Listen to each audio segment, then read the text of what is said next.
Hello and welcome to Papi Approved Movies. My name is Papi. And I'm Natalie. In our podcast, we'll review and critique my favorite PG-13 movies. Movies that I wasn't allowed to watch until I turned 13. Every other week, Natalie and I will watch a new PG-13 movie. And I'll see if Papi's movies live up to the hype. Which, of course, they will. Today we're going to be watching Hackers.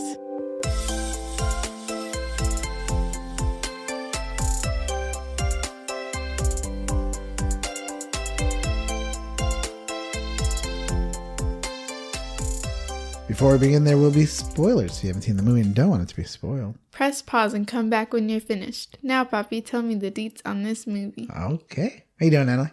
Buongiorno. Buongiorno, principessa. You ready to talk about this classic 1995 movie, Hackers, with two very beautiful leads? Well, I was just fed, so for sure. Hackers came out in 1995. That's the year, once again, that I graduated high school and went to college. With a runtime of 1 hour and 45 minutes. It's streaming on Tubi. It's written by Raphael Moreau and directed by Ian Softly. Main stars are Jonny Lee Miller, Angelina Jolie, and Jesse Bradford. Fun facts: this movie came out before I had a computer or before I had ever been on the internet. So everything seemed very real to me. What'd you think of the movie? I disliked it. Wow, you did not like it, but you also disliked it. I disliked it. Well, is there any reason why, or you just don't like it? I didn't understand. It's too complicated. 1995 stuff's very complicated. And I don't know. I thought the whole relationship stuff was weird. I thought that they over-sexualized her for her being a high schooler. Sure. I thought none of them looked like high schoolers. Well, obviously. Nobody ever does. When was the last time you saw a movie? Actually, the only kid in this movie was Joey. The little geeky guy. He was 16. Well, he actually looks like a high schooler. Yeah, he was the only one who was like high school age. Everybody else was in their 20s. Anyways, I thought it was very strange. What do you rate it? 2 stars. Oh, that's pretty bad. I was going to give it 1.5 stars, but I looked back at some of the other movies that had 1.5 stars, and it wasn't that bad. Okay, well, that's what I was thinking when you were saying you disliked it, that you were going to give it one of those low scores. Watching it again, still loved it. Great movie. Oh, what's so the much signal? fun. Maybe a little nostalgia, but mostly it was entertaining and goofy and silly. A lot of plot holes and a pretty terrible plot in general, but I thought it was all right. I enjoyed it. Why don't we get into the recap? Okay. The movie begins in 1988.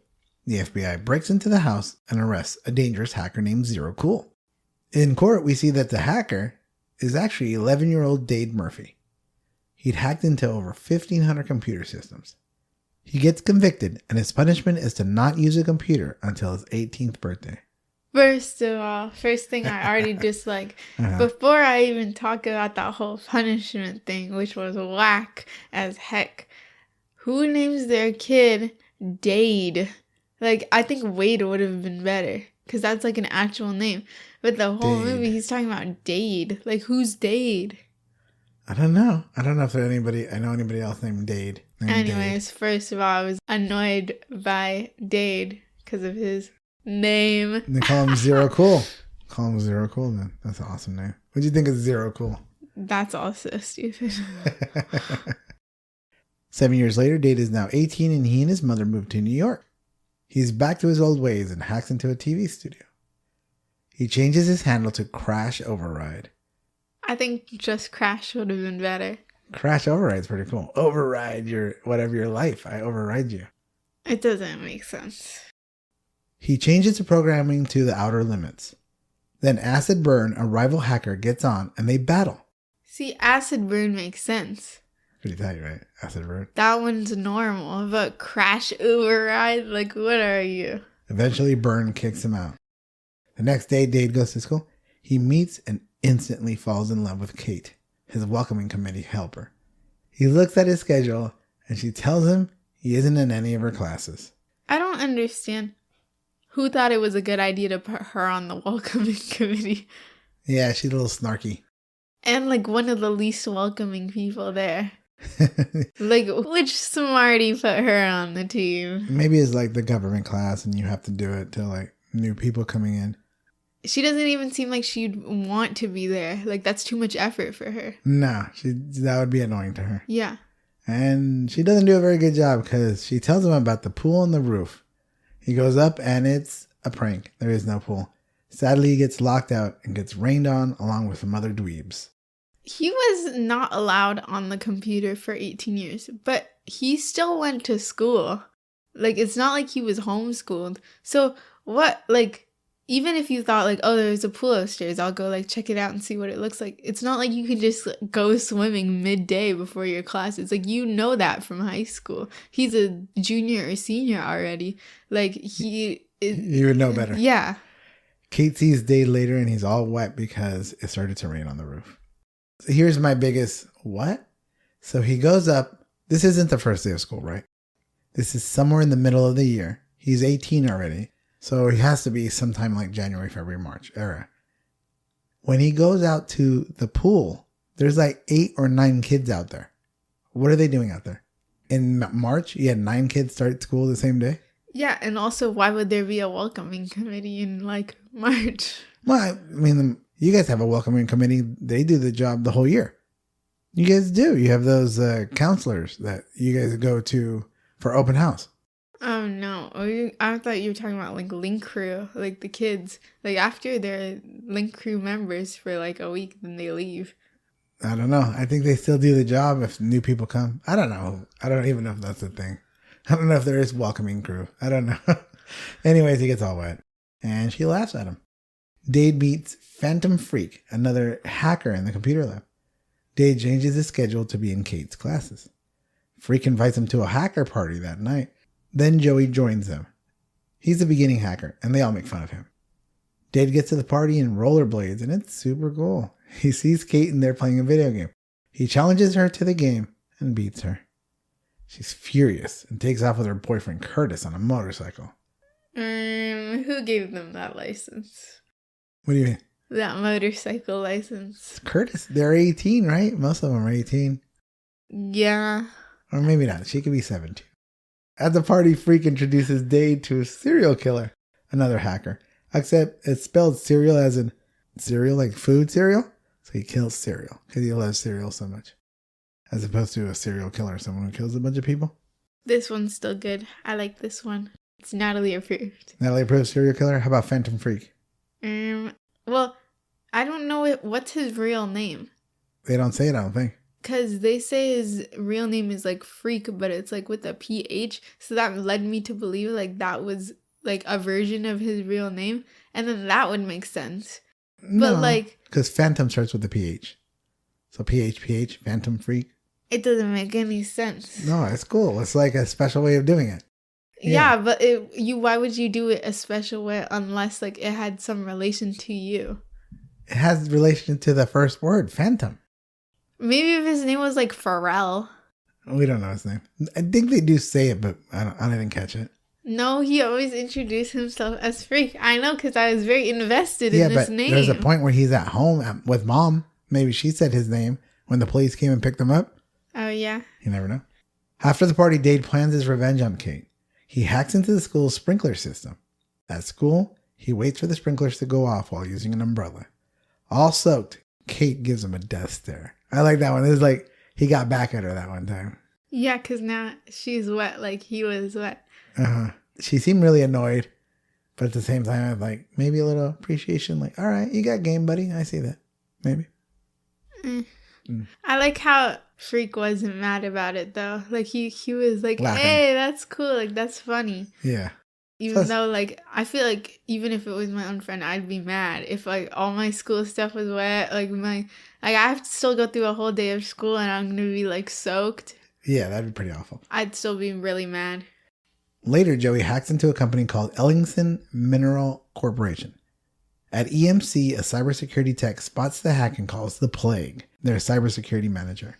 Plague tracks where the hack is coming from. Meanwhile, Joey starts to download some garbage files, but is interrupted by his mother.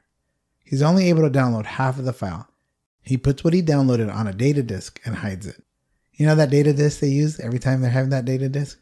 It's like half a megabyte. Like really, it's no space at all. Like if you take a picture on your phone, you would need like 8 of those just to put the one picture onto it. Why did they exist then? That's what it was. They didn't have anything bigger at the time. I mean, the computers, but everything was small enough that you can do that. That's weird. Yeah. I used to have a bunch of them, different colors and stuff like that. They would stack up. You'd buy this little like Rolodex thing. What would you even put in them? The data discs. What would you put in the data disk? All my documents, my important I don't know. But nothing can fit, you said. No, well, documents are small. Back then, they were all tiny. And that's like the second version of the data disk. They used to have another one that's even smaller than that. Yeah, they were tiny. How about the plague? What'd you think of that handle? That one's better. I still think it needs some relationship to the character of the person. He's the plague. That guy's a jerk. He's like the plague. He's the bad guy. I don't know. It was giving a little Disney cartoon villain. Yeah, he was. Dade, Freak, and Serial all go and meet another hacker named Lord Nikon. Lord Nikon. What'd you think of that one? That's a good one? Is that Natalie approved? I don't understand it. All right. What's a Nikon? Is it a computer? A brand of camera. It's all right. Cool. I think the only one that I like is Serial Killer because it's a part of his character. Like throughout the movie, we see him eating cereal. I don't remember him eating cereal. What are you talking? Yes, he's always eating Lucky Charms. They watch a TV report on Richard Gill, CIA cybersecurity officer. He hates hackers, and they hate him. Then the feed is interrupted by a show called Hack the Planet with famous hackers Razor and Blade. Why are there so many hackers? This world is filled with hackers. Why? 1995. That's how it was. You would walk down the street, you would run into hackers. That's how it was always about that. And you could tell as long as they were in their rollerblades. What is with the rollerblades? They need to be stopped. I don't understand what these rollerblades are about. Like, why are rollerblading and hackers synonymous? I don't know. They need to get to their computer really fast so they can hack. And then I feel like a hacker stereotypically would be like the least athletic person there. Not Dade. He's pretty good. He's fit. So is Kate. She's pretty fit. They all are. She's on a motorcycle. No, that's not her motorcycle. That's her boyfriend's. And she does go rollerblading. She does go rollerblading, yeah. And then the plague rides a skateboard. This just makes no sense. It only makes sense. It all makes sense. At home, Joey's arrested and thrown into custody. The plague is working with Margot, an EMC executive, to embezzle money. They've created a worm that steals money from the company. That's what Joey started downloading. The plague creates a virus with a countdown to blame Joey and cover up for the worm. Later, the plague and Agent Gill search Joey's computer and find nothing. Dade, Serial, Nikon, and Freak all go to Kate's party. They see her laptop and geek out. Dade finds out that Kate is acid burned. Then she and Curtis walk in and start making out. They eventually make themselves known, and she gets angry. They compliment her laptop, and she geeks out with them. Then Dade and Kate make a bet who is the greater hacker. If Dade wins, he gets a date. If she wins, he becomes her slave. What did you think of that scene? First of all, I don't understand what's happening. Because the whole first half of the movie, she's like, God, I hate you nerds. Like, go and swim in a pool upstairs. Like, you guys suck. What are you doing at my party? What are you doing in my house? Like, why are you beating my high score? And then this little moment happens, and she's like, she completely abandons her boyfriend, who they continued to make out whilst they knew there were people in the room. No, they didn't know.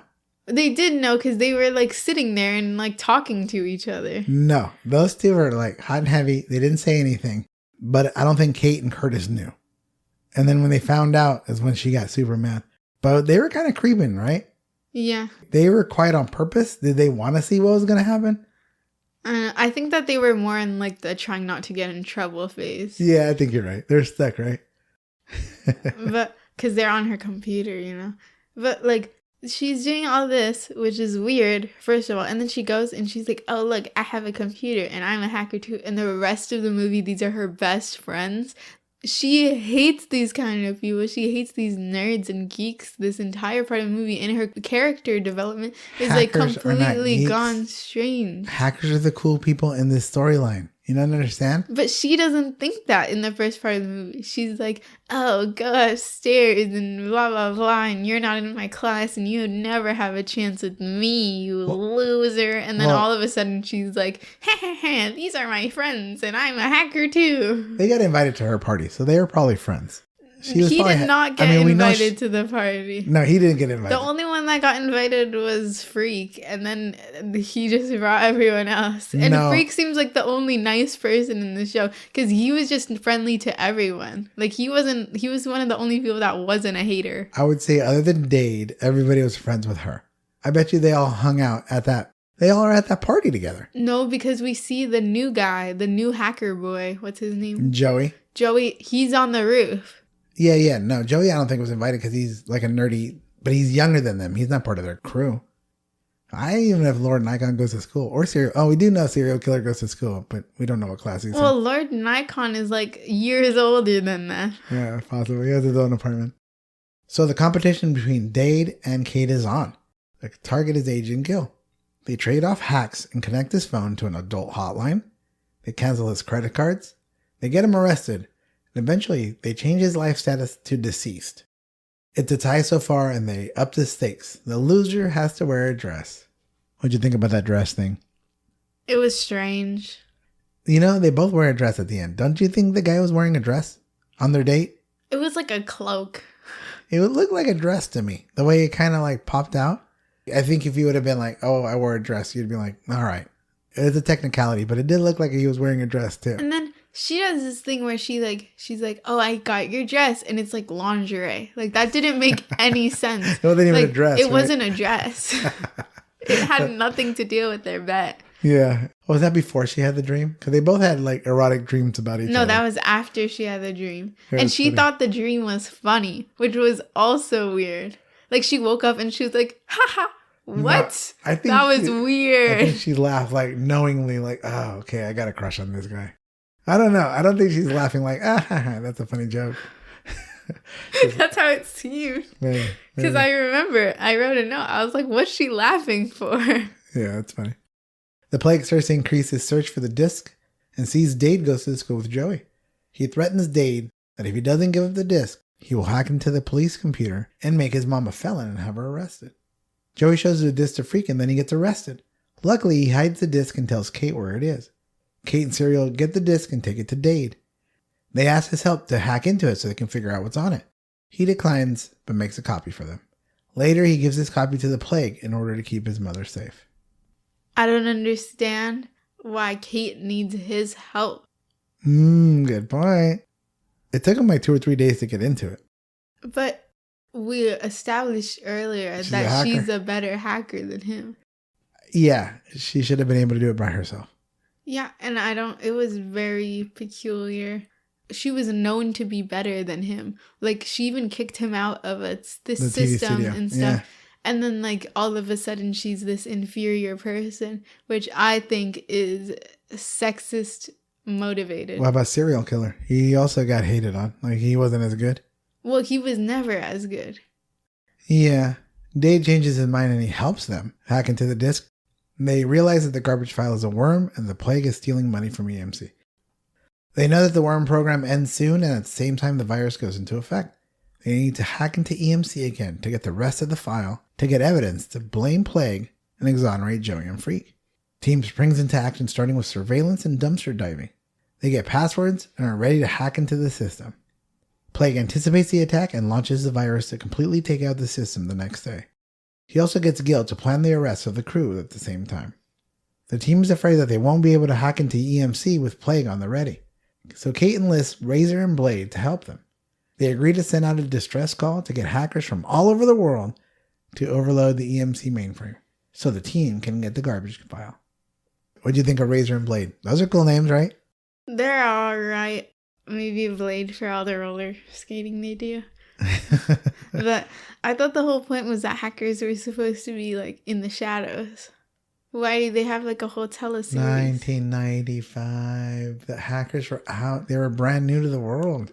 The internet just started. They're illegal. They're heroes in this story. You understand? I don't understand. The game is on. Nikon and Serial are chased by the police but get away, with some traffic light hacking. Joey, Kate, and Dade all start their hack, but Plague is too good. All the hackers join in and help distract Plague. Dade and Kate are kicked off, and the only one left is Joey. He's able to download the file onto a disk and destroy the virus. The team is immediately arrested, but not before Dade throws the disk in the garbage. Then he signals to Serial where it is. Joey's the hero of this story. Was he not just like in jail? Yeah, he got out though, and then he got grounded. That's why he wasn't able to share. Like, he didn't really do much time. Because I guess they didn't find anything. I guess so. But Freak went to jail, and he didn't even have the disc. And he was still in jail. And then, where's Freak? Like, when did Freak get out of jail? So when Joey got grounded, he stayed home. And then when the mom's like, oh, okay, go out. He takes the disc and he takes it to Freak.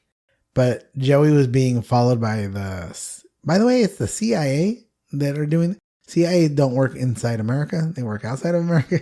So it doesn't make sense. But it should have been the FBI. FBI, yeah. Maybe the CIA does stuff we don't know. But it's usually the FBI. So then he shares the disc with him. And then they both make a run for it. And Freak gets arrested. At the police station, they await the arraignment. Margot and Plague get ready to fly the coop. Then Serial, with help from Razor and Blade, hack the TV and share the file implicating Plague and Margot for embezzlement. The crew are let go, and Margot and Plague are arrested. I don't understand why they were let go. They still did the thing. Hack? Yeah. Yeah, they did. Yeah, they did hack into a computer system of a company, right? Yeah, which is still illegal. But it proved that the reason they did it was to try to stop the plague. And they're the ones that fixed the virus, right? The crew decides that Dade won the competition. He and Kate go out on a date, and she's wearing a dress, and he's kind of wearing one too. He takes her to a rooftop pool. I think that he's just wearing a cloak.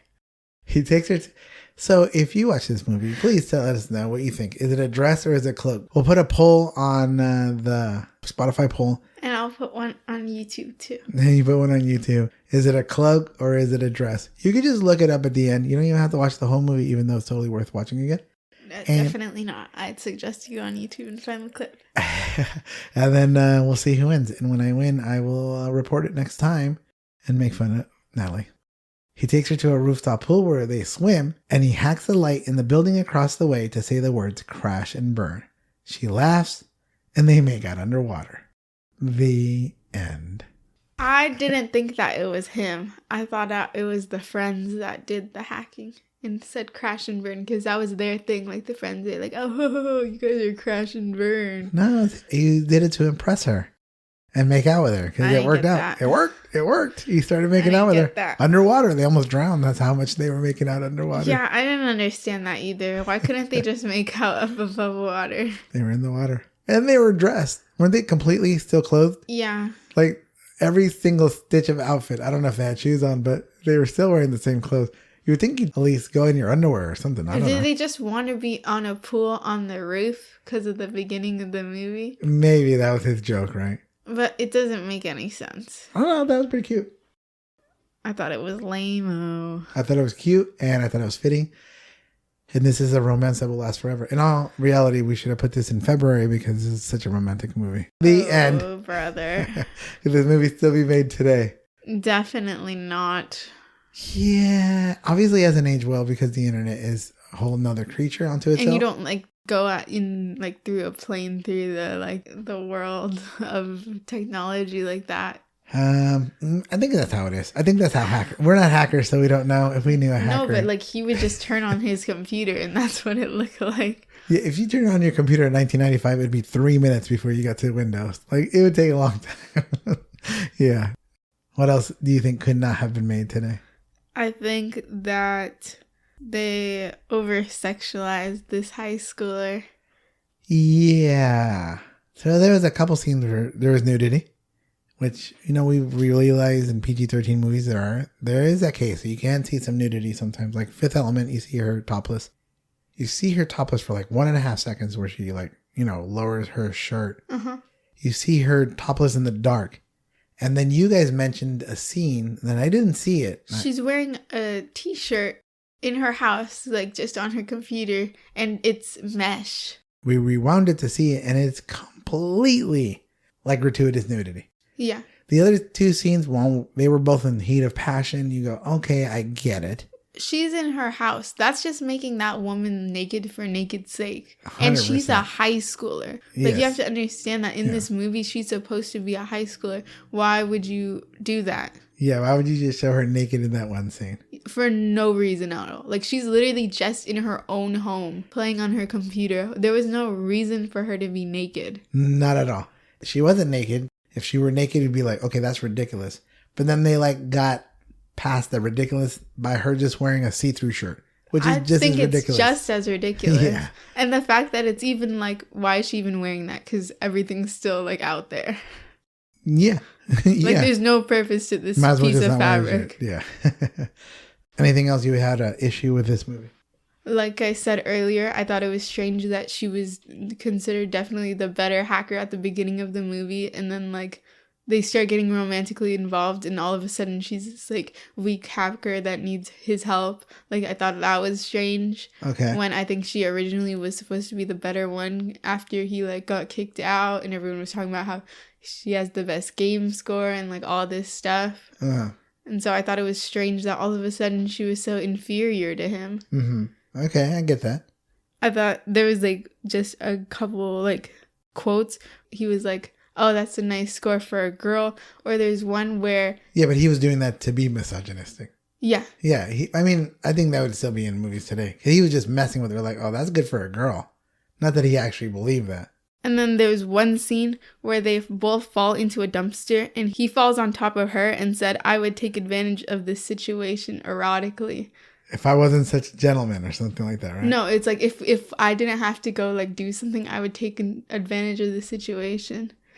And I was like, this is completely out of character, first of all, because you don't think that he would say that normally. Yeah, he's kind of nerdy. Yeah, and he's just like this dude. He just wants friends. He just wants to be on his computer. There's no reason for him to say that because it's completely out of character and completely unnecessary. Okay, I give you that. Anything else? No. Does it pass the Bechdel test? No. Yeah, I don't think so either. Bechdel test check female representation in movies. 3 criteria. Criteria number 1, are there 2 or more named females? Yeah, there's Katie. There's a bunch of their moms. And then there's that lady with the... Margot. Yeah, Margot. Okay. So it passes 1. Yay! Criteria number 2, do the females talk to each other? Yes. Okay. When? Katie and Serial come into Dade's house to ask him for help, and they come in through the doorway and talk to his mom. All right. I don't even remember that scene. Oh, they had to have come talk to him, right? Yeah, and then later she comes in and she asks if they need anything, right? Yeah. Like awkwardly? If they want snacks. Sure. Like she goes in to interrupt them. You know, that's... Moms do that, right? Like mom did that. You had friends over and then you're like, hey, you guys want anything to eat? Like, they're always worried about making sure everybody eats. And most of the time people are like, nah, we're good. Just leave us alone. All right. Criteria number 3. Do they talk to each other about anything other than a man? I don't think so. Because when she comes into the house, she's like, hey, I need to ask Dade a question. Like, we're here to talk to our friend Dade. Yeah. And then, like, when she comes in, first of all, Dade's, like, the one that responds to her. Yeah. And also, like, she's asking if, like, the 2 of them want snacks. Or, like, is saying, like, if you need me, like, out there. All right. So it does not pass the Bechdel test. All right. Anything else? Nope. Thank you for tuning in to Papi Approved Movies. If you like this episode, make sure to subscribe, rate, and review on your favorite podcast app, or like our podcast on YouTube. If you watched to the end of today's video, make sure to comment down below the computer emoji. We'll put out an episode every Monday. If you want to see extra podcast content, follow our TikTok at Papi Approved Movies. If you want to suggest a movie for us to watch and critique, email us at papiapprovedmovies@gmail.com. That's papiapprovedmovies@gmail.com. No spaces, no caps. We'll try our best to get to your suggestion. And remember, it has to be PG-13. I'll be back in 2 weeks to watch The Bourne Identity. I'm Papi. And I'm Natalie. See you next time. Bye.